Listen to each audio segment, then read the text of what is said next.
জানো তো, আজকে আমার মাকে নিয়ে কয়েকটা আমি কথা বলবো, কারণ সব ভিডিওতে আমার মাকে আমি দেখাতে পারি না।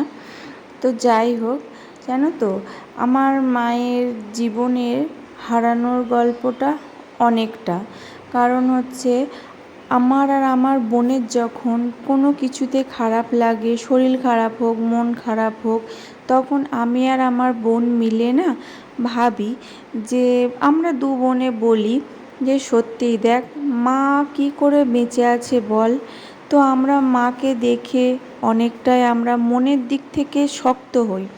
কারণ হচ্ছে, আমার মায়ের যখন বিয়ে হয় তখন আমরা হয়নি, তার 2 মাস পরে আমার মায়ের নিজের মা মারা গেছে। সুতরাং আমরা নিজের দিদা, মামার বাড়ির আদরগুলো আমরা পাইনি। তো আমার মায়েরা ছিল 4 বোন 1 ভাই।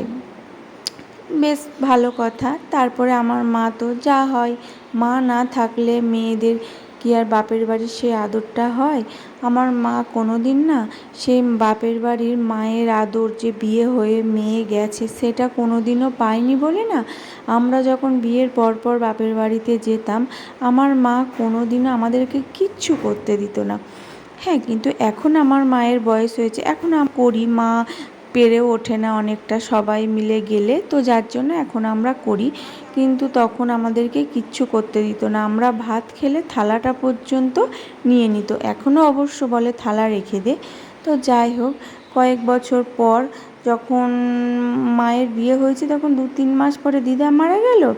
তার কয়েক বছর পরে যখন আমরা হলাম, আমরা জানি না, আমার ঠিক মনে নেই, আমরা হাই স্কুলে পড়ি, কিন্তু কোন ক্লাসে পড়ি, 5 না 6, 7, এই 3টে ক্লাসের মধ্যে হবে, ঠিক মনে নেই, তখন তো অত ফোন ছিল না।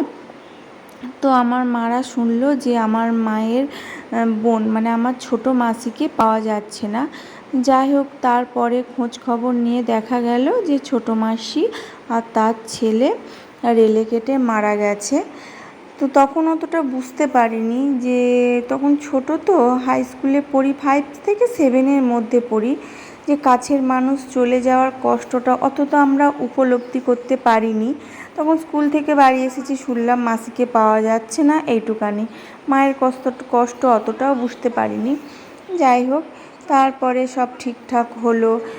আবার মারা সব ওইসবগুলো ভুলে গিয়ে আমার মাকে দেখেছি, আমার মা কোনো দিনও তো কারোর সামনে চোখের জল বার করে না। নিজের এত কষ্ট, কোনো দিন আমার মা কারোর সামনে কষ্টের কথা শেয়ার করে না। যখন কষ্ট হয়, মানে অন্য সময় হয়তো কাঁদলেও কোনো দিন কারোর সামনে আমরা দেখিনি যে আমার মা চোখের জল বার করছে। তারপরে আমার মেয়ে হলো, হ্যাঁ, দিয়ে এই 3 বছর হলো আমার মায়ের বাপের বাড়ি, মানে আমার মামার বাড়ির ওখানে ভীষণ বড় বিশ্বহরির মেলা হয়, অনেকে জানে।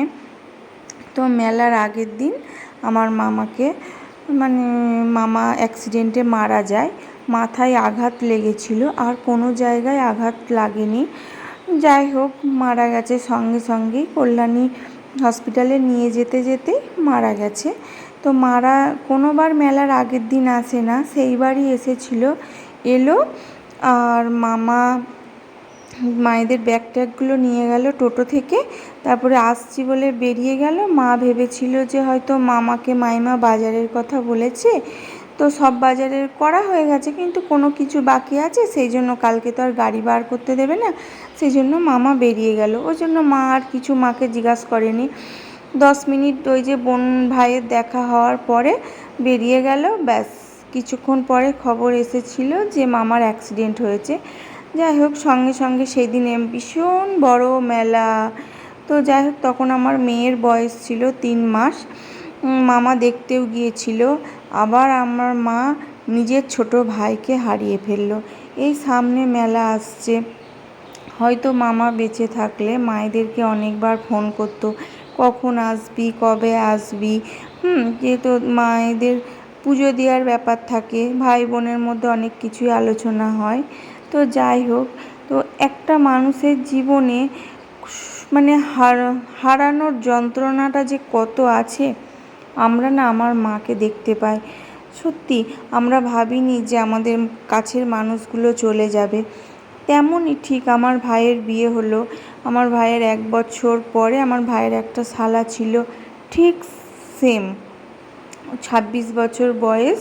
তো আমার ভাইয়ের বউটাও তার ভাইকে হারিয়ে ফেললো। আমার মায়ের যে কষ্ট ভাই হারানোর, আমার ভাইয়ের বউও সেই কষ্টটা পেল। তো যাই হোক, ওর ভাই হলেও এত ভালো ছেলে ছিল যে আমরা আজও পর্যন্ত ওকে না ভুলতে পারিনি। আমার মায়ের ভালো থাকার কারণ হচ্ছে এই নাতি নাতনি আমরা। আমার মা না একটাই কথা বলে যে তোরা ভালো থাক, তোরা সুস্থ থাক, এটাই আমার শান্তি। আমার আর জীবনে কিছু চাই না। একটা মানুষের কষ্টের মধ্যে থাকলে সে ভালো থাকে। তো যাই হোক, সুখের দিনগুলো মানুষের কষ্ট হয়। আমার মা শুধু বলে যে তোরা ভালো থাক, তোরা ভালো থাক। আমার মায়ের নাতি নাতনি নিয়েই সময় কেটে যায়। তাও আমরা সব সময় মায়ের কাছে যেতে পারি না, স্কুল ছেলের আছে, পড়া আছে, তো সব সময় সবাই যেতে পারি না। এখন আমার বোনের ছেলের জন্য আমার বোন মায়ের কাছে আছে। তো মায়ের মন খারাপ হলেও কখনো বলে না যে আয়। রান্না করতে করতে তেলের ছাঁকা লেগে গেলেও, বড় ফোসকা হয়ে গেলেও কোনোদিন আমার মা বলে না যে আমার এই হয়েছে। খড় কাটতে গিয়ে হাত কেটে গেলেও কোনোদিন আমার বলে না যে কষ্ট হয়েছে। যাই হোক, আমরা মাকে দেখে না ভাবি যে এই মানুষটার জীবনে কিসের সুখ। এখনো পর্যন্ত আমার মা না, আমার ভাইয়ের বউ যেহেতু বাপের বাড়ি আছে, ওর বাবা মায়ের শরীর খারাপ, ওখানে ওকে থাকতে হবে, সেই জন্য আমার মা এখনও সংসারটা করে যাচ্ছে। যে ভাইয়ের বউ আসার পরে আমার মা যে ফ্রি হয়েছে সেটাও নয়, আমার মা এখনও পর্যন্ত সংসারটাকে আগলে রেখে সংসার করে যাচ্ছে। আমি যে সব কথাগুলো বললাম, তো আমার নিজেরই মাথাটা কেমন ধরে গেল। জানি না মা কীভাবে, যখন খারাপ লাগে, কষ্ট হয়, কোনো মায়ের সঙ্গে কিছু শেয়ার করতে পারে না, কোনো আপনজনের সঙ্গে কিছু শেয়ার করতে পারে না, মা কীভাবে নিজেকে সামলায়। এই ভিডিওগুলো মাধ্যমে, যেহেতু আমার মা এই ভিডিওগুলোর মধ্যে আছে, সেই জন্যই আমি মাকে নিয়ে কয়েকটা কথা বললাম। মাকে সবসময় আমরা ভিডিওর মধ্যে আনতেও পারি না, কাজে ব্যস্ত থাকে। তো মা